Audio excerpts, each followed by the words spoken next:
In the last few years, I have been on a comprehensive health journey. And with that has come weight loss, an improvement in my gut health, an improvement in my energy levels, and so much more. When it comes to being on a health journey, we all know it's important to treat our bodies right. But when you take the time to learn about why you should be treating your body right and the processes of your body and the things that it goes through, etc., it really does put a lot into perspective for you, and it makes you want to do right by your body more times than not. That has been my focus in the last 2 years, feeling healthy, fueling my body, having great energy levels, and treating myself the best way that I can. About 3 months ago, I did a video titled How I Lost 25 Pounds. It was a comprehensive video on weight loss. I put in so much time and energy in that video, so I'll put it right here. And I broke down everything that I know about weight loss and fat loss. However, in the comments of that video, so many of you could relate to me on this journey because so many of you are also shorter or petite, and there's so many things that we struggle with as short people, and weight loss is definitely one of those things. It's actually a lot harder for petite women to not only lose weight but maintain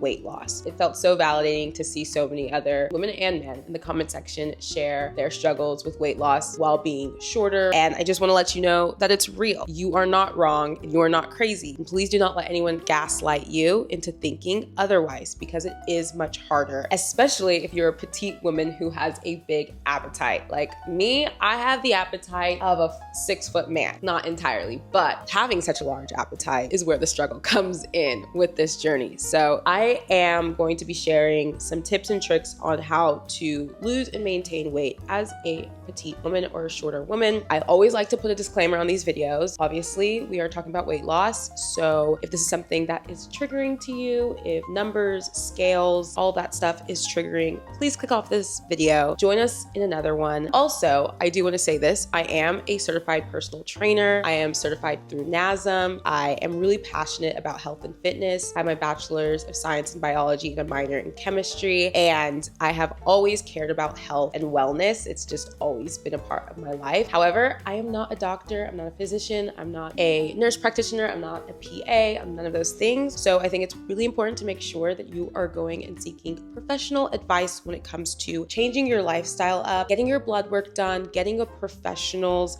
opinion on your body and everything like that is really important, because sometimes there are things that we could never imagine going on in our body that might be an easy fix and it might not be an easy fix, but when you are educated on what's actually going on with you, it can really help fast track this whole journey. And I'll leave resources down below for you. I always love to recommend ZocDoc and other things, so I'll leave some resources down below for you for that. Take these videos as a little bit of advice and a little bit of inspiration, but I always recommend seeking professional help first. Without further ado, after all of our disclaimers, I always love to say, take what you love, leave what you don't, and let's get into this video.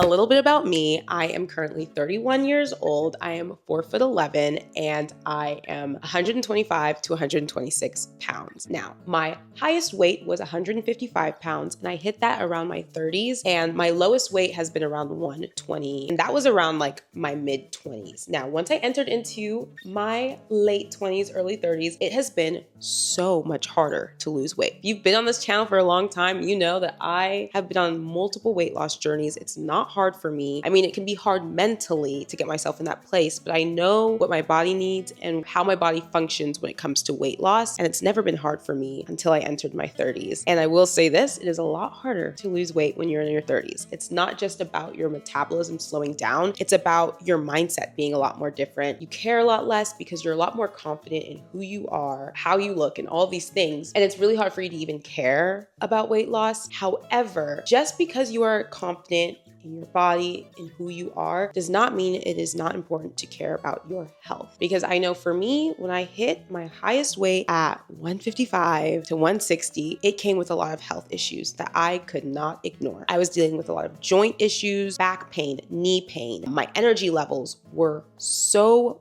poor. I didn't have energy to do anything. I had to nap multiple times a day. There was only so many errands I could run in one day before I was ready to come home and do nothing and just scroll. And my skin issues were awful. I've always had eczema. I've always had skin issues, but whenever I was eating really poorly, my skin issues were so hard to ignore. I had eczema all over my face, all over my legs. I just couldn't ignore those things. And I just knew what I needed to do to get where I need to be. So that is what happened.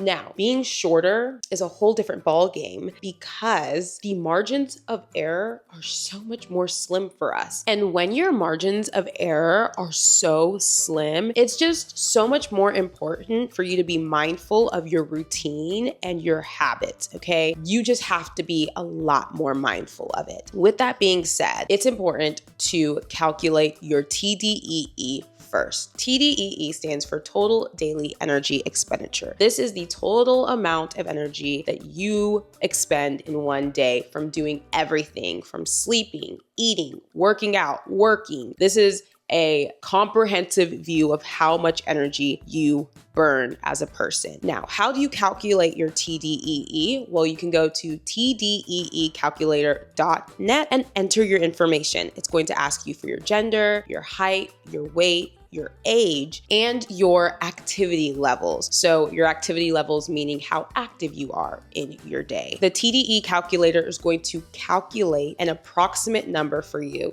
And from there, it is going to give you your maintenance calories. How many calories that you should consume every day for that number, your TDEE number. Also, if you go onto the website, it'll also give you how many calories you need to cut or lose weight. And it'll also give you how many calories you need to gain weight. So it's an amazing resource for anybody who's just trying to be a little bit more mindful of their calorie intake during their weight loss journey or their weight gaining journey, whatnot, etc., etc. The thing is you have to remember about the TDEE calculator is that this is honestly a good ballpark range to rely on. Everybody is different, and it's not going to be able to calculate this for you 100% because every day is different for you. There are some days where you're a lot more active than other days. There are some weeks where you're not having much time to be active and you're a lot more sedentary. So obviously this isn't going to be Bible, okay? This isn't going to be an exact number, but it is a good ballpark range to start with. It is an amazing place to start with, okay? It's an approximate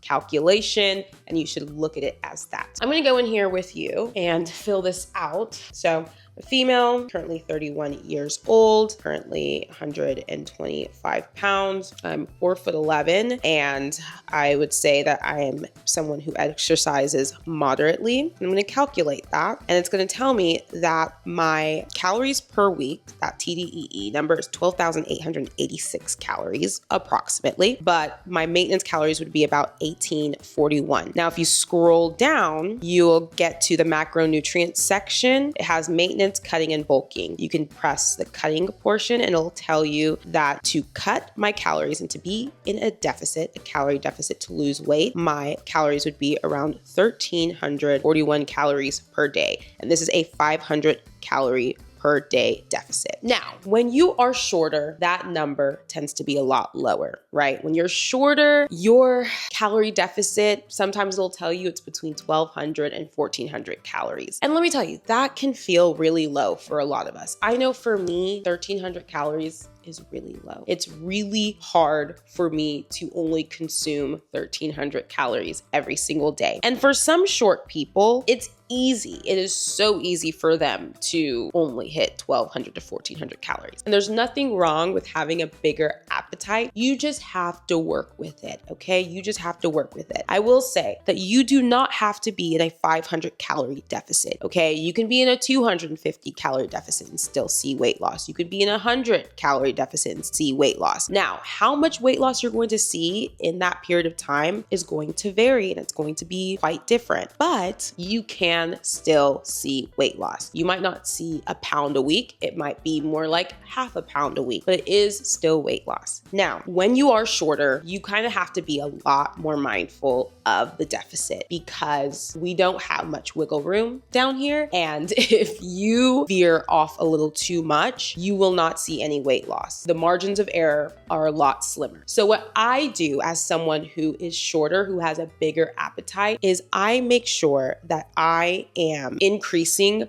my movement as much as possible. And I make sure that I'm prioritizing low intensity workouts because whenever I am working out a lot more, it gives you a lot more wiggle room to eat a little bit more. Now, how you are working out is important. I talked about this in the last video. Zone 2 cardio levels are typically my focus. The reason why I prioritize low intensity workouts is because once I move into more high intensity workouts, I tend to be a lot hungrier. And that's the case for most people. When you go from walking to running more, running is going to make you a lot more hungry in your day-to-day life. So prioritizing more low intensity, low impact workout is going to increase your fitness levels, which then in turn increases your activity levels, which then in turn increases your calories that you can consume while cutting or being in maintenance or whatnot. So I prioritize zone 2 cardio levels. Now, zone 2 cardio levels are going to be 60 to 70% of your max heart rate. When your body is in the zone 2 cardio state, your body is prioritizing fat as a fuel source. So your body is prioritizing fat loss in this zone. There are 5 cardio zones. And as you teeter up the cardio zones, your body starts to prioritize carbs as a fuel source as opposed to fat. And I know for me personally, I'm trying to burn fat. And for a lot of people, we're trying to burn fat. So zone 2 cardio is going to be 60 to 70% of your max heart rate. To calculate that, you take 220 minus your age, and then you multiply that number by 0.6 and 0.7 to get the range. And I know for me, it's between, I forget what it was, like 113 and 130, I wanna say, I forget what it is. But whenever I work out, I always have my Apple Watch on, so I'm able to see around where my heart rate is. I prioritize a lot of walking. Okay, I have a treadmill now, which I love her so much. She's been amazing. But even before I had a treadmill, I walked outside a lot. I went to the gym and used the treadmill at my gym. I have a walking pad. I prioritize walking because that's the best way to keep your body in that zone 2 cardio state so you're not having to eat more, basically, so you can stay in that calorie deficit. When you are shorter, the margin of error is a lot smaller. So you have to make sure that you are eating for how much you are working. You are eating for how much energy you are burning. And that's the most important thing, no matter if you're cutting, maintaining, or bulking. So now that we've talked about how to calculate your cardio levels and how to calculate your TDEE, it's really important that when you go in and calculate your TDEE, you are being honest about your activity levels. This is important because, like I said before, the margins of error are so slim for us short people. And if you are not putting in the proper amount of activity levels that you are expending in your day-to-day life, and it is going to give you a calorie number that doesn't make sense, and it's going to be hard for you to lose weight. So if you tell the TDEE calculator that you are someone who does light exercise, even though you're someone that does really moderate to heavy exercise, and you decide to start consuming less calories, because if you are someone who doesn't work out a lot, it's going to tell you that your calorie input should be a lot lower, then you can really mess up your hormones. You need to be honest. If you are someone who is moderately working out, or if you're doing a lot of heavy exercise, which moderate exercise is about 3 to 5 times a week, heavy exercise is about 6 to 7 times a week, you need to be honest about that so it can give you the proper amount of calories that you should be consuming so you're able to go about this journey in the right way. You don't want to be under eating and you don't want to be overeating. Same thing with overeating. If you tell them that you are someone who works out like 6 to 7 times a week and you're putting heavy exercise exercise on there, but you actually are walking and only going to Pilates, which is a low impact, low intensity workout, but you do that like 3 to 4 times a week, that is not moderate exercise. To me personally, I think that is light exercise. Things like Pilates and walking, I guess it's like light to moderate. It's light to moderate. But if you're saying that that's heavy exercise, you might be telling the TDE calculator that you are working out way more than you actually are, and it's going to give you way more calories than your body needs, and that's going to cause you to gain weight. So make sure you are just being honest with your activity levels. Some of us don't really realize that Pilates is low intensity. I don't care if you're going to Pilates 3 times a week. That is a low intensity workout, and you are pretty much teetering between light and moderate activity weekly if you're going to Pilates. It's different than running, right? If you're running 3 times a week, I would say that you are somebody that is teetering between moderate to heavy amounts of activity. You need to consume way more calories than someone who is just going to Pilates. It's just important to be honest because, like I said before, the margins of error are really, really slim. When you are on your weight loss journey, you want to make sure that you are prioritizing whole foods. I talk about this in every single video, but I think it is way more important for us short people. We do not have the space, the time, or the energy to be consuming too much ultra processed foods, too much sugar, too much alcohol. A lot of that stuff will skew our progress way more than someone who is taller. As a short person, you have to be a lot more mindful of these things because it just feels like our bodies cling on to that stuff a lot harder and heavier than other people. Whenever I am fixing my plate, I prioritize protein first. I am not someone that sits here eating 130 grams of protein, 120 grams, 100 grams of protein. I don't prioritize protein in that way because I'm not trying to be a super buff fitness baddie. Like, that's not my goal. My goal is just to have good gut health, to look good and stuff like that. But I still prioritize protein. I'm still eating around, I don't track, but I know I'm getting in around like 80 to 90, maybe some days 100 grams of protein in a day. Whenever I'm fixing my plate, I prioritize protein. Then I have a good amount of carbs and a good amount of veggies and fruit. I also prioritize fiber in that because obviously fiber is really important for your gut health, your digestive health, and moving things along. But when I'm eating, I am prioritizing the protein first because I do not want to get full off of carbs first. That protein and that fiber source is priority. Number 1, it is my priority. I don't like to get full off of carbs. That protein is keeping me full for much longer and it's helping me have the best results. I talked about this in a recent video, how your results are going to be a sum of how much you show up for yourself. So if you're eating more whole foods, your results are going to show in that way. If you're eating more ultra processed foods while being in a deficit, your results are going to show in that way. Have more balance. I'm not saying you can't eat things that you like because trust me, I do, but prioritizing whole foods is the most important thing. Whenever I am eating too many carbs first, I get full like that. And it's hard for me to even eat the protein. And when I get full like that from the carbs, I'm hungry a lot quicker. And the cycle continues. Prioritize the protein for muscle growth and muscle recovery, and it keeps you fuller for much longer and all that good stuff. And I do want to say this, prioritizing that stuff is so much more important as a short person. And you want to make sure you are decentering things like alcohol. You have to decenter things like processed sugars. I'm not talking about sugars from fruit, I'm talking about processed sugar, the cookies, the cake stuff. You want to decenter that stuff, all of that stuff that is keeping you stuck, and you want to prioritize the whole foods. And another thing I want to talk about when it comes to whole foods is prioritizing those whole food nutrients that come from like chicken, seafood, beef over the powders and the protein bars. You should look at the protein powders, the protein shakes as a supplement. You shouldn't be looking at it as your primary protein source. And I don't want to demonize it because look, I love a good protein bar. I love a good protein shake. I make them all the time on my channel. I share my recipes with you guys, but I lean on that stuff when I know I'm not getting enough protein in from the whole foods. For example, if I make breakfast and I only have like 2 hard-boiled eggs and a little piece of toast, that is not enough protein. So I'll typically make a protein shake on the side to supplement that protein. But then later on, I'll have chicken breast, whatever it is, grass-fed ground beef to make sure I'm getting my protein levels in. I am prioritizing protein from chicken, ground beef, seafood over the protein shakes. Again, I share them, I love them, I appreciate them, but they shouldn't be the priority.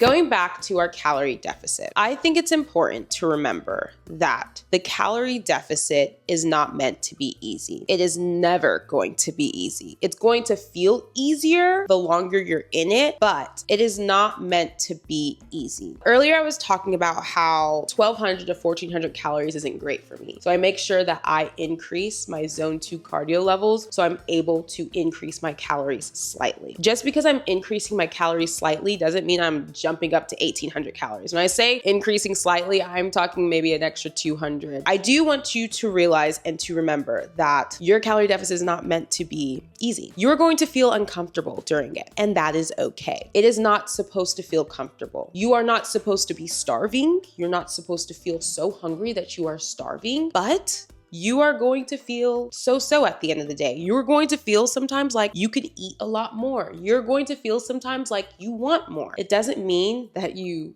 need more. It doesn't mean that you are starving yourself. And again, I want to be very clear when I say this. It's a difference between being a little uncomfortable and being starving. Okay, you don't want to be starving, but you're going to be a little uncomfortable, and that is okay. Whether you are trying to gain weight, lose weight, you need to be comfortable with being uncomfortable. So I just wanted to say that because I don't want people to think that, oh yeah, just go walk 20,000 steps so you can eat 1,800 calories so you don't have to feel, the discomfort. You're going to feel discomfort. Okay. If you increase your energy levels or your activity levels just so you can increase to 200 calories, that is not a big difference. You're still going to feel that discomfort. I wanted to make that very clear. The next thing I want to talk about is shifting your goals with the seasons. I am not someone who's big on bulking in the winter because I am not someone who loves to intentionally gain too much weight because I know myself. If I gain, let's say 10 to 15 pounds, I'm actually really scared that I'm not going to be able to lose that. Okay, again, I am just someone who knows myself. I just know my body. I know my mindset. I'm not saying it's impossible, but I am not someone who likes to intentionally gain too much weight. However, as a certified personal trainer, I understand the importance of bulking and cutting, especially if you're someone who likes to maintain a certain physique. And when you bulk, it can help you gain muscle. So when you cut, you're not just getting super skinny, you are losing fat, but you are maintaining your muscle at the end of your cut. And that's why a lot of people love to bulk. I'm different. Okay. I like to say now that I'm in my 30s, all I care about, like I said before, is just having great gut health, feeling good, having great energy levels, and that's it. So I will never put myself in a position to bulk 10 to 15 pounds. However, this past fall and winter, I let myself gain around 5 pounds-ish, 5 to 6 pounds. That's the weight that I just recently cut this past spring, and it worked really well for me. I feel like I was able to reset my health. I'm definitely going to do this next season as well. So shift your goals with the seasons. For me, I like to be a lot leaner in the summer. So once the fall and winter comes, I will let myself go back into maintenance for the most part, and I'll eat that maintenance calorie level. And sometimes I'll even be in a slight surplus because I'm just not being as strict, and I'll find myself gaining a little bit of weight. That's what happened this past winter. I went up to around like 133, 134. And I've recently gone back down. And once the spring rolled around, I started locking in. Okay, I locked in this past spring to lose that 6 or so pounds. And now I'm here entering into the summer at 125 to 126 pounds. And that is what worked for me really, really well. I don't advise shorter people to bulk too much unless you are true to this, right? You're not new to this, you're true to this, you are super locked in all the time. You know, if you bulk and gain around 10 to 15 pounds and you know that you're going to be able to lose that, then go for it. But if you are someone who knows you struggle with losing weight, even if it's just 5 pounds, don't put yourself in a position to bulk too much, but give yourself that wiggle room during the holidays and during the fall and winter because it's cozy season. We're in the house more. It's, you know, it's that time of year. Give yourself the opportunity to just eat more calories and reset your health and reset your metabolism. Now, obviously, I did say that I would never want to put myself in the position to have to lose 10 to 15 pounds. Obviously, if I were to get pregnant and have a baby, that's different, okay? And I have to say these things. I have to say these things, these disclaimers, because there's always someone in the comments that's like, well, what about, or what if? If I were to get pregnant, that's different. The next thing I want to talk about, which I talked about in that video, but I want to reiterate in this video because it's always going to be important. It's always going to be relevant, no matter if you're short, you're tall, whatever. But even more important when you're short, weight loss is a strategy. You have to look at it like that. It's a game. Play the game. So if you know you have an event this weekend and you know you guys are going to be eating what you want and drinking a lot, maybe leading up to the event, 3 days leading up to the event, lock in a little bit more. Eat whole foods leading up to the event. Then the event comes, eat what you want. Okay, the day after the event, lock back in for the next 2 days. Then 2 days after that, you have family coming in town. You guys go out to eat out. Then the next 3 days, lock in. Do you see what I'm saying? It's a strategy. You don't have to be perfect 100% of the time, as long as you are working with your life and how your life ebbs and flows. I will never sit on here saying I don't drink alcohol, I don't eat cake, but I prioritize the other stuff in my daily life, and I don't demonize certain foods. I don't look at pizza as the devil. I just make sure I'm locked in all the other days of the week or for the next 3 days, or I make sure I'm working out adequately. It's about having real balance. But the thing is, you have to be honest with yourself, because some of us aren't honest with ourselves. We're not really honest. We look at it as balance being 20-80. 20% of the time we're eating healthy and 80% of the time we're eating ultra processed, overindulgent foods. Flip that. 80% of the time, I need you to eat whole foods, whether you're cooking or picking it up or leaning on more fast casual food, whatever it is. 80% of the time you want to prioritize that, and 20% of the time you want to prioritize the fun. I still drink alcohol, but I'm like really strategic with how I drink alcohol. A few weeks ago, when I first went into this cutting phase for the spring, I realized that my lower belly stomach was protruding a little more than I liked. I know exactly why it was like that. It was because I was drinking a little too much alcohol, a little too consistently. Well, I was like, boom, I'm cutting out alcohol for the next 2 weeks just to reset my gut and my lower belly. And boom, it helped. That was a strategy. You have to be honest with yourself and you have to be strategic with everything. Does that mean I'm never going to be able to drink alcohol again? No, but I definitely needed a reset. And I needed to take a step back and like cut it out and now go back into it with moderation and not doing it too much during the week and then during the weekend and et cetera, et cetera. We're going on a trip in the next week and a half. I want to make sure I'm not super puffy, super inflamed when we leave. So I'm making sure that I am not drinking alcohol, not eating too much sugar or too high sodium foods. I'm being mindful of that stuff before our trip so I don't go feeling or looking super inflamed. It's a strategy, basically. Look at your life, look at your plans, look at the things you have coming up and strategize from there. We love hanging out with our friends. We love going out and doing all that stuff. We've had a lot of outings these last few weeks, and I am not one to sit there being like, oh, I can't have a drink, or oh, I can't eat this, I can't eat that. No, I have a good time, but it's because on the other days of my life, I'm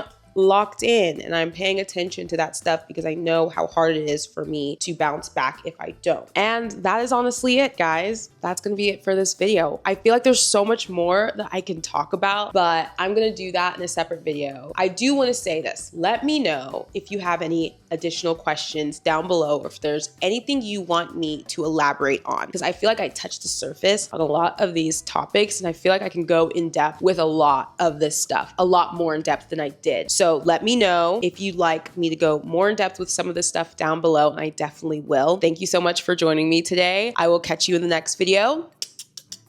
Peace out, Girl Scout. Bye.